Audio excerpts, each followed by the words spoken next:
I've got the mass production version now, so let's start with an unboxing. The outer box is huge, which is quite environmentally unfriendly. Inside, you'll find a storage case and the devices inside it. It's great that a storage case is included. We'll put that aside for now. The inner packaging lifts up to reveal the manual and other documents. Taking everything out, you can see the bottom of the box can also be used as a stand. Big brands have really mastered packaging inserts. On the side, there's a 65-watt charger. Compared to the packaging, the charger feels a bit underwhelming. When using the 65-watt charger, when the power consumption settings are high, the battery charges quite slowly. With the battery at 70%, the device supports 100-watt input when running a game. I really wish Lenovo would include their 100-watt lipstick charger. The storage case has a premium feel and offers excellent protection. It includes a compartment for the Go 2 controller's mouse mode dock, making it much more convenient for users, which is a fantastic addition, which makes it easier to use the controller in mouse mode. Now let's examine the appearance of the mass production version of the Go 2. The tablet's look is essentially identical to the engineering prototype. I observed that the two small notches at the bottom have been removed. The most significant change is with the controller. Previously it was glossy and looked rather flimsy, but now it features a painted finish that offers an excellent tactile feel. The engineering prototype's controller buttons were all extremely loose. The mass production version's buttons are very firm. The D-pad and A, B, X, Y buttons utilize conductive rubber. They're a bit stiff, but provide very clear feedback. The joysticks are large with a long travel, arranged in an asymmetrical layout so you won't cause hand fatigue. They have no magnetic suction or central dead zone and operate very smoothly. The B button is a micro switch. It's quite large and can be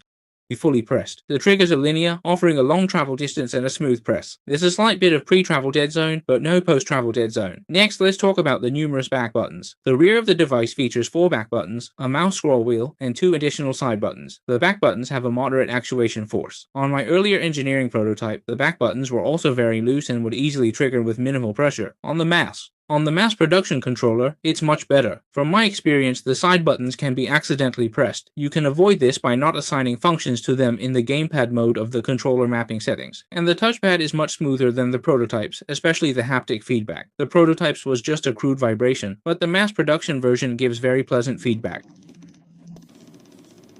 and still be used normally when detached. According to official statements, the controller can be used up to 10 meters away without obstruction when detached, which was not possible with the engineering prototype. I'll test it at home. The latency is quite good. Attaching the controller is much more pleasant, with clear feedback upon connection. The feel of attaching and detaching is really not something the engineering prototype can compare to. The mass production version weighs 127 grams. Although the controller is large, the grip is very comfortable, and the weight is distributed quite evenly between the left and right sides. However, it's still difficult to play for long periods without support. You can just open the kickstand on a table and play directly, or detach the controller. This provides a better gaming experience. A very important difference from the engineering prototype is the screen. The basic screen parameters are still the same, a 1920 by 1200 8.8-inch 144Hz refresh rate native landscape OLED screen. The screen has been greatly optimized, and the mirror effect at low brightness is now significantly better. My filming conditions may be poor, so it's not perfectly clear, but at the lowest brightness you won't clearly see that dirty look. The quality of this screen is truly excellent. The mass production version of the screen supports the latest HDR True Black 1000. As for this new standard, you can search for it online, but it basically means the HDR effect is very good. In daily use, the screen is quite bright. I usually have to lower the brightness a bit to use it. The external audio is still that same excellent external audio. Last time I recorded, I accidentally placed the microphone near the window and picked up some wind noise. This time, we'll re-record a sound test. Recording conditions are limited, and I'm currently in person is that the sound quality is outstanding, much better than the engineering prototype.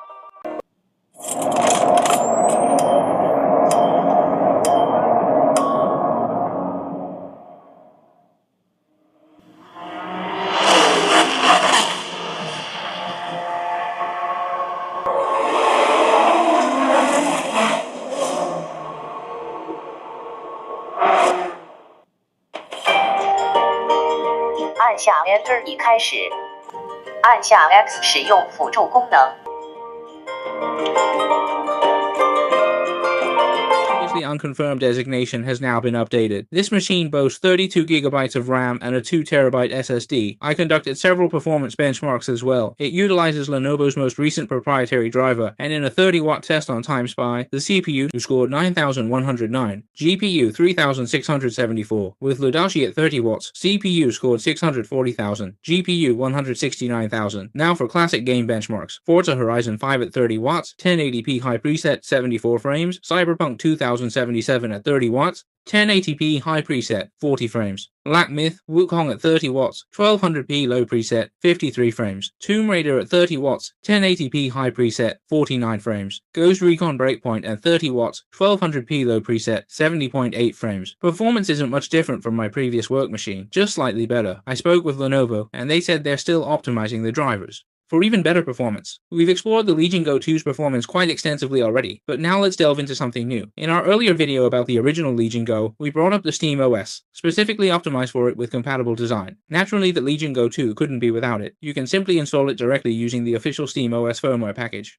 All drivers are automatically installed online, which is highly convenient. Let's retest the game we just tested under Steam OS Forza Horizon 5. At 30 watts, 1080p, high preset, yields 68 frames per second. Cyberpunk 2077 30 watts 1080p high preset 41.5 frames. Black Myth Wukong 30 watts 1200p low preset 54 frames. Tomb Raider 30 watts 1080p high preset 49 frames. Frame rates under SteamOS actually improved except for Forza Horizon 5. Official optimization makes SteamOS on the Legion Go quite smooth. Just adjust any settings directly from the sidebar. The SteamOS system is indeed quite suitable for handheld use. Previously, it was an engineering prototype, and we didn't test peripheral power consumption, but we'll add that test now. With brightness set to 100%, Wi-Fi and Bluetooth on, and the controller plugged into the main unit at 30 watts, the entire machine consumes about 50 watts. At 25 watts, it's about 38 watts. At 15 watts, the whole device is about 26 watts. At 10 watts, about 19 watts. With the controllers detached, at 25 watts, the whole device is about 38 watts. The overall peripheral power management is excellent. Thermals are about the same, still fantastic. The mass production version can be locked to 35 watts for a dual stress test. At room temperature, with a 35 watt TDP dual stress test for 30 minutes,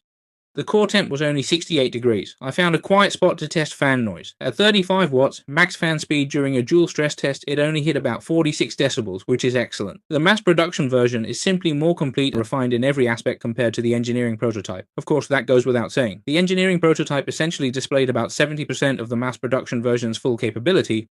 However, engineering prototypes are made to validate functions, so their systems are unstable. They lack the officially optimized front end for mass production, future firmware updates, and the controller experience isn't great. Plus, there's no comprehensive after-sales support. All these factors make the seemingly cheaper price not as appealing. The mass production version's price and whether it will be released domestically should be clear by the time this video is published.